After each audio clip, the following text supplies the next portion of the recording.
Edit যদি মিউজিকের বিটের সাথে পারফেক্টলি সিঙ্ক হয় তাহলে এডিটের ইম্প্যাক্ট কমপ্লিটলি ডিফারেন্ট হয়।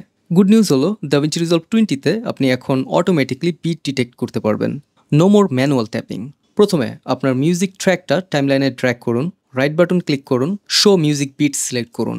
DaVinci Resolve music waveform automatically analyse করে বিট মার্কার সেট করে দিবে, সুপার ফাস্ট, সুপার অ্যাকুরেট। এবার আপনার ভিডিও ক্লিপগুলো নিয়ে আসুন টাইমলাইনে, যে জায়গায় রিজলভ বিট মার্কার দিয়েছে ওই মার্কারের উপর আপনার ক্লিপ বসান বা কাট ম্যাচ করুন এবং ট্রানজিশন অ্যাড করুন। এই টেকনিক ইউজ করলে এডিটের পেসিং অটোমেটিকলি মিউজিকের রিদমের সাথে সিনক্রোনাইজ হয়ে যাবে। যদি আপনার কোনো কাস্টম বিট থাকে বা অফ বিট মোমেন্টকে হাইলাইট করতে চান তাহলে শুধুমাত্র আপনার প্লেহেডটাকে সেই জায়গাতে নিয়ে কিবোর্ডে প্রেস করুন এম। সো এভাবেই যদি আপনি স্টেপ বাই স্টেপ ফলো করেন তাইলে আপনার এডিটও বিটের সাথে পারফেক্টলি সিঙ্ক হবে। And if everything is done right, it will look something like this.